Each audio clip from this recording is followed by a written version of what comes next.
நான் ஜெயிக்க பிறந்திருக்கேன், நான் ஜெயிக்க பிறந்திருக்கேன், நான் ஜெயிக்க பிறந்திருக்கேன். தேவனால் பிறப்பதெல்லாம் உலகத்தை ஜெயிக்கும். தேவன் கொடுத்த விசுவாசம் எனக்குள்ளார் இருந்து எல்லாவற்றிலும் ஜெயம் எடுக்கும். ஒவ்வொரு விஷயத்திலும், எந்த விஷயத்திலும் தோல்வி அடைய முடியாத அளவுக்கு இந்த அப்பா நம்மளை நடத்துவார். ஆமென். அதுக்காக தான் மறுபடியும் பிறக்க வச்சிருக்கிறார். நான் மறுபடியும் ஆவியினால பிறந்திருக்கிறேன். அப்படி ஆவி எனக்குள்ளார இருக்குது. அந்த ஆவி என்னை எல்லாவற்றிலும் ஜெயிக்க வைக்கும். ஆமென்.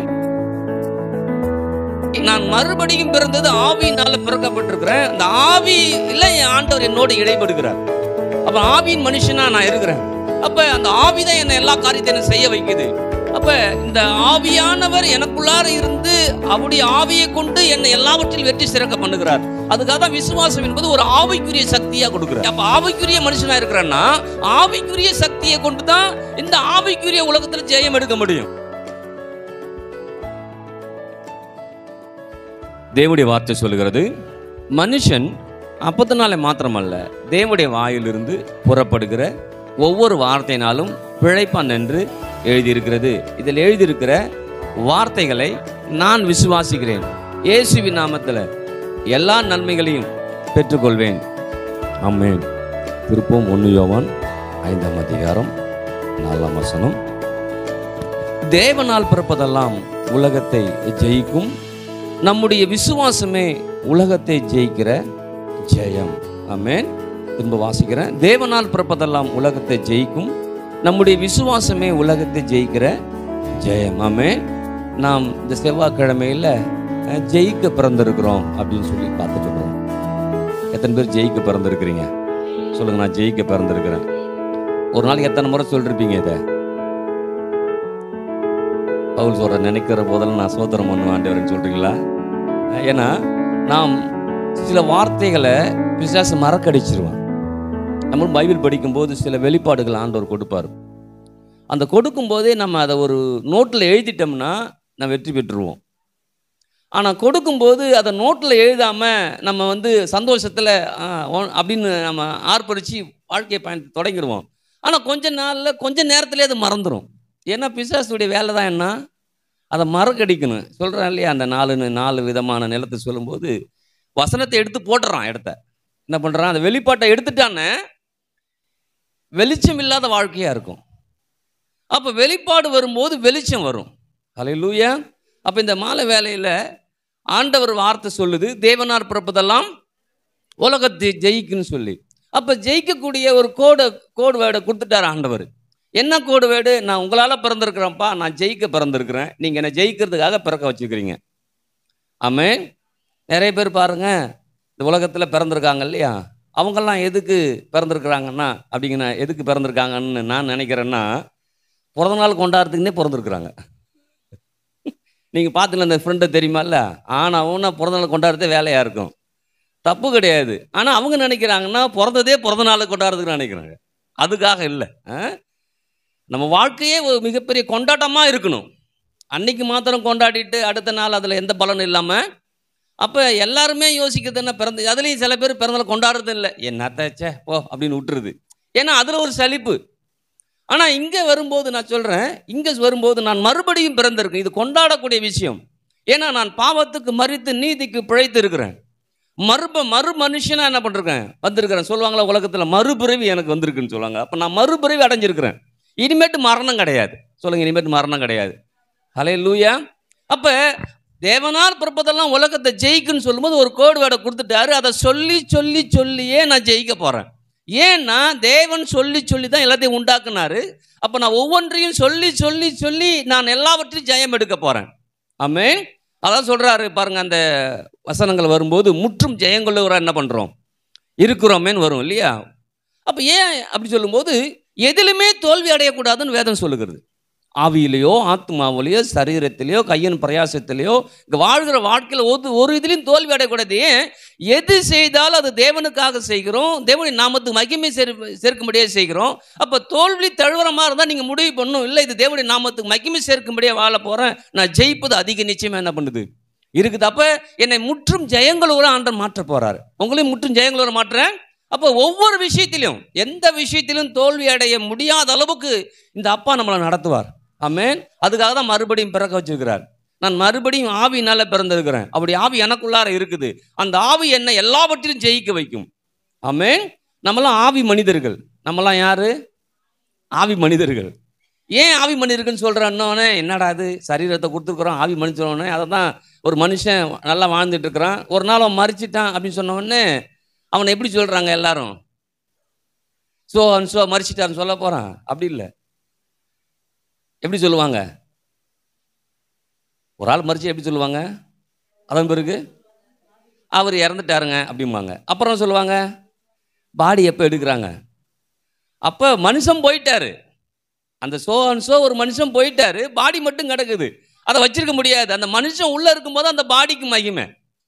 அந்த மனுஷன் வெளியே போயிட்டானா அந்த பாடிக்கு எந்த வித வேல்யூ இல்லவே.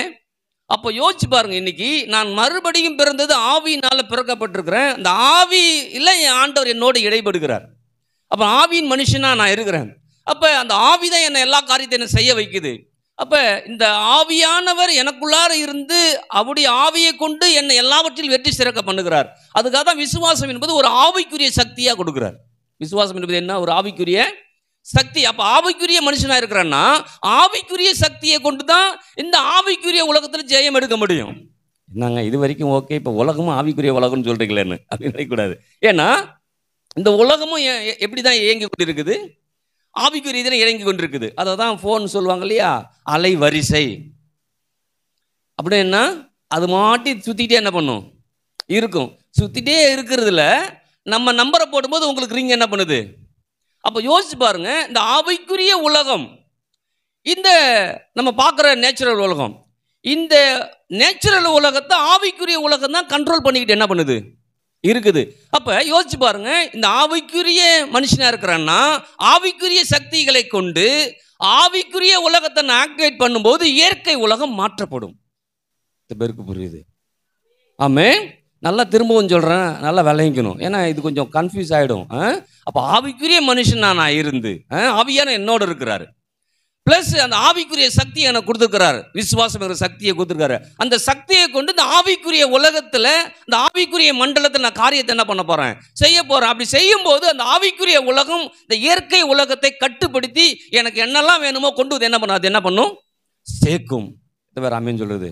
அப்போ இந்த ஆவிக்கான சம்பந்தப்பட்ட காரியங்கள் தான் நடந்துகிட்டு இருக்குது. பிசாசும் ஆவியாக தான் என்ன பண்ணுறான்? இருக்கிறான். இப்போ அவன் என்ன பண்ணுறான்? அவன் நம்மகிட்ட நேரிலே மோத தெரியாது, மோதமும் தெரியாது. அவனும் ஆவிக்குரிய இதில் என்ன பண்ணுறான்? செயல்பட்டு கொண்டு இருக்கிறான். அப்போ யோசிச்சு பாருங்க, அவன் செயல்பட்டு கொண்டு இருக்கிற அந்த காரியத்தில் நான் எப்படி ஜெயம் எடுக்கிறது அப்படின்னா, இந்த ஆவிக்குரிய யுத்தம் பண்ணும்போது தான் நான் ஜெயிக்க முடியும். அதான் பைபிள் சொல்லுது, இந்த யுத்தம் உங்களுடையது அல்ல அப்படின்னா. அது ஆவிக்குரிய யுத்தம். ஆவிக்குரிய ரீதியில் அதில் யுத்தம் பண்ணி அதை ஜெயிக்கணும். நான் போன வாரம் சொல்லும்போது சொன்ன ஞாபகம் இருக்குதான்னு தெரியல, திரும்ப ஞாபகப்படுத்துகிறேன் உங்களுக்கு. எதிரி யாருன்னு நமக்கு நல்லா ஐடென்டிஃபை பண்ணிட்டோம்னா நம்ம எதிரியை வீழ்த்தலாம்.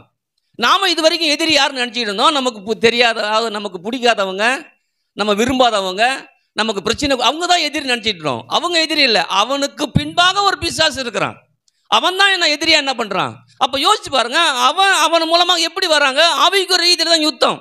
அப்போ ஆவியானவர் என்னோடு இருந்து ஆவிக்குரிய யுத்தத்தில் என்னை ஜெயிக்க வச்சு, ஏன்னா அவர் சொல்கிறார் யுத்தம் என்னதுன்னு. அப்போ நான் என்ன பண்ணணும்? வேதம் சொல்லுது பாருங்க, விசுவாசம் என்னும் கேடகத்தை நான் என்ன பண்ணணும்? பிடித்து கொண்டவர்கள் என்ன பண்ணணும்?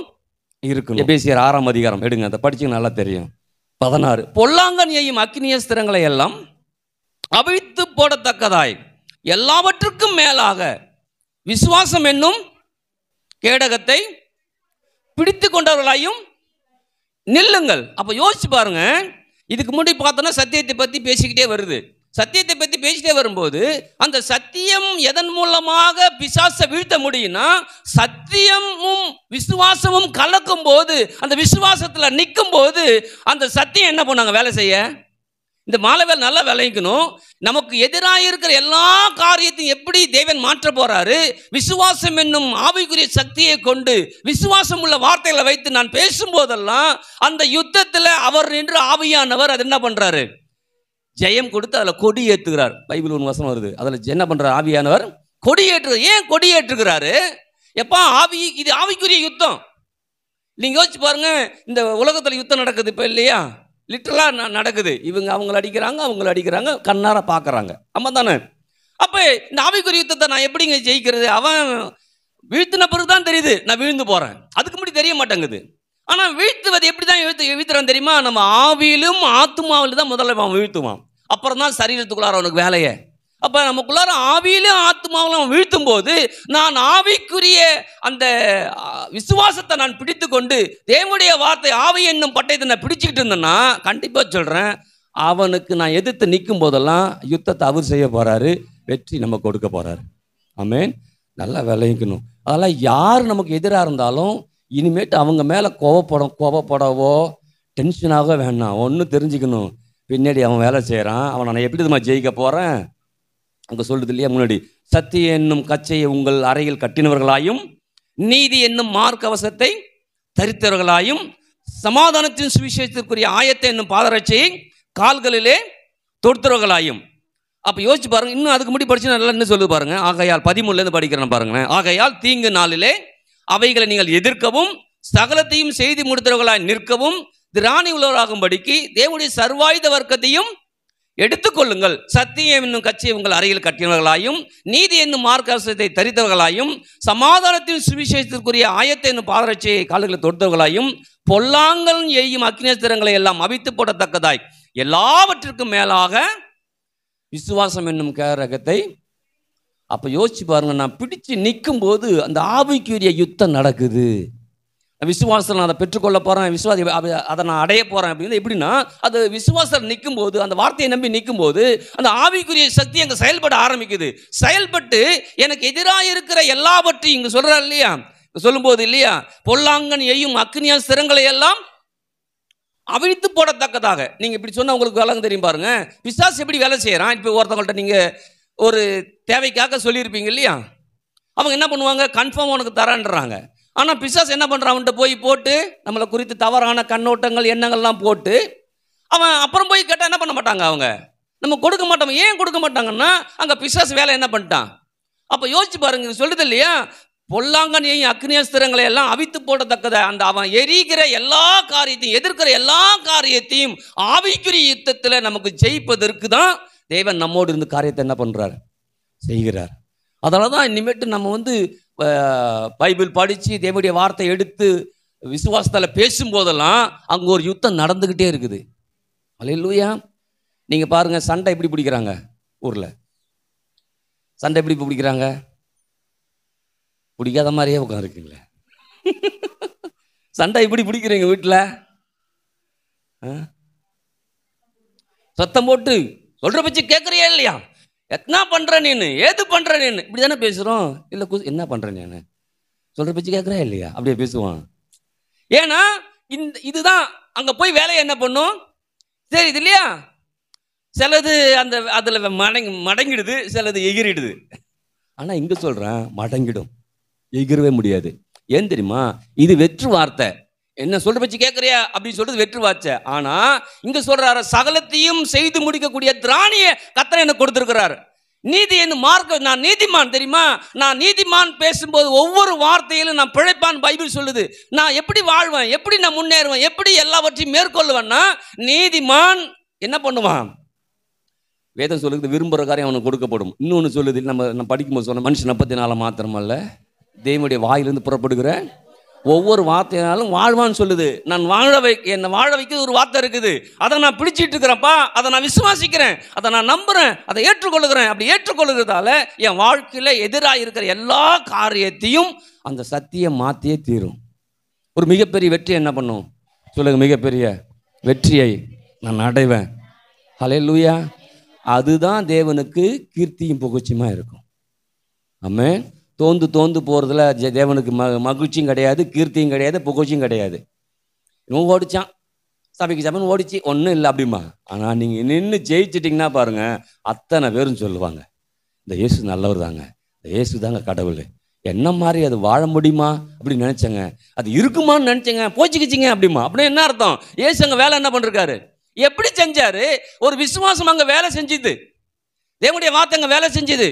அப்ப விசுவாசமும் தேவனுடைய வார்த்தை இணையும் போது செத்து போற ஒரு மனுஷன் என்ன பண்றான், உயிரோட திரும்ப.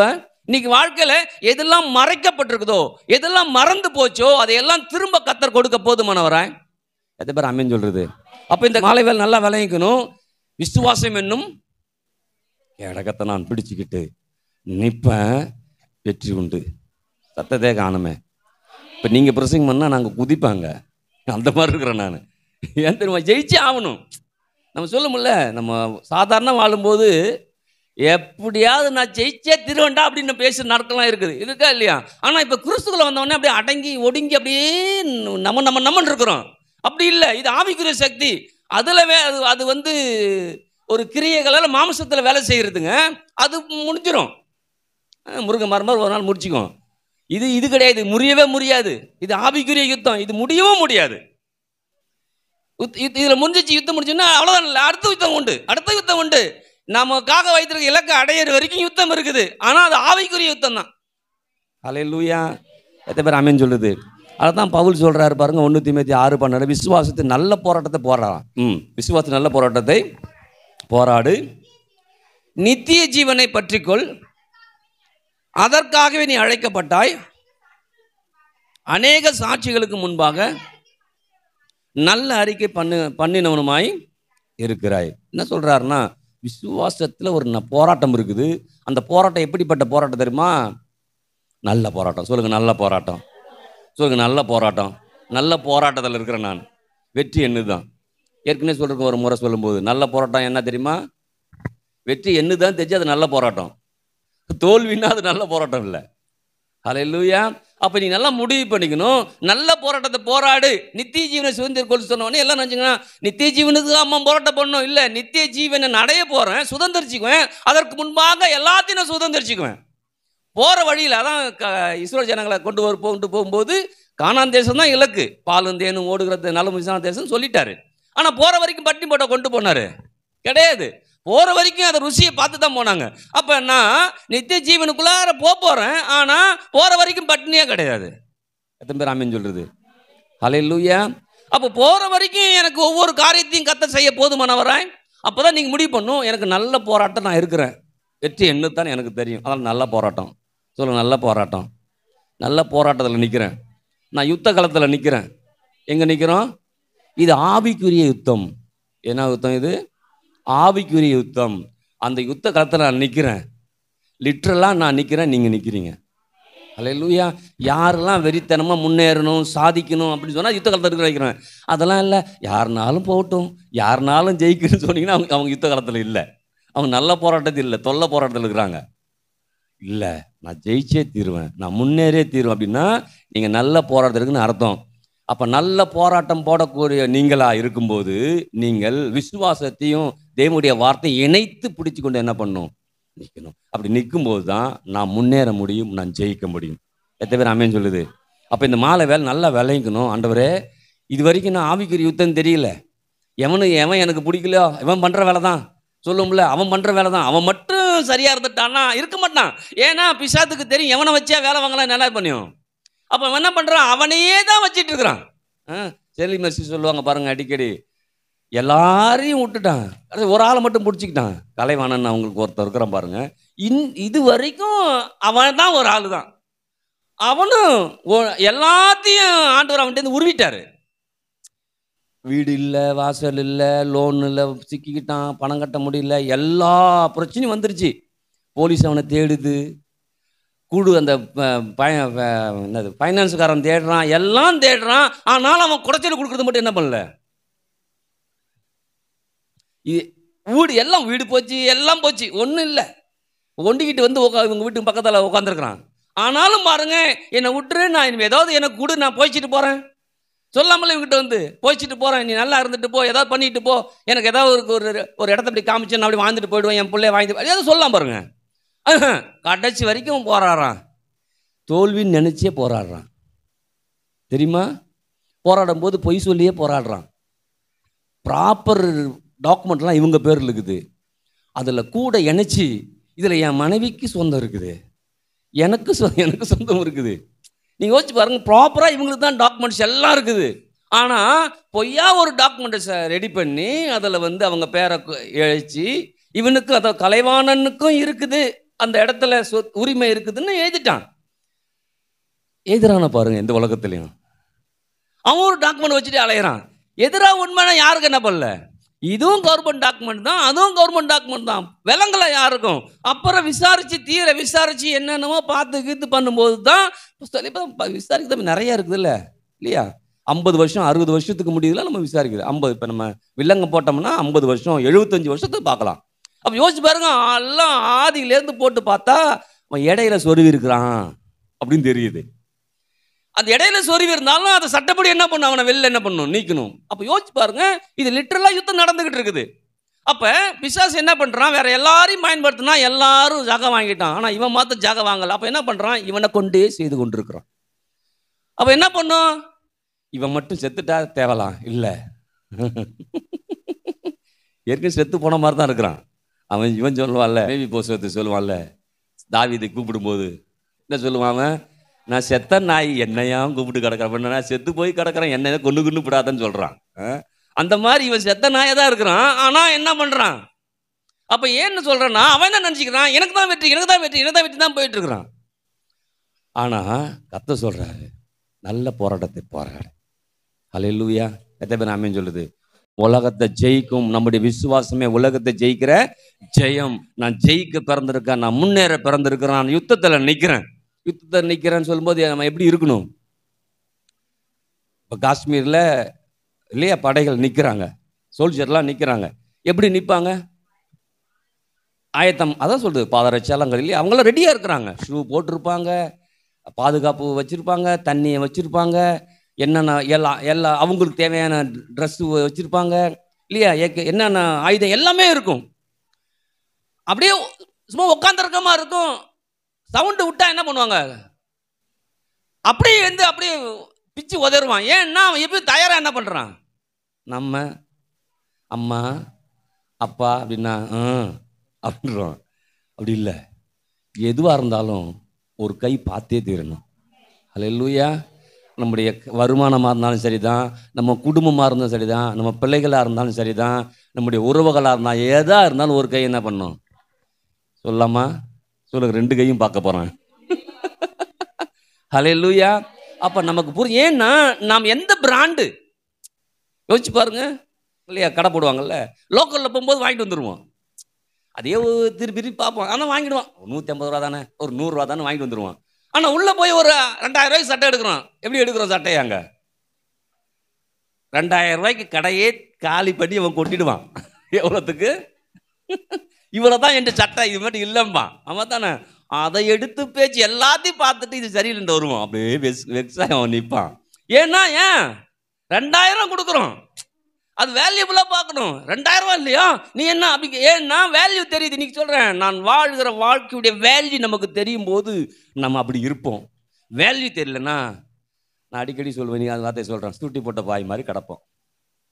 எதுவும் புரோஜனம் இல்லை. சுட்டி போட்ட பாயில் ஏதாவது புரோஜனம் இருக்குதா என்ன?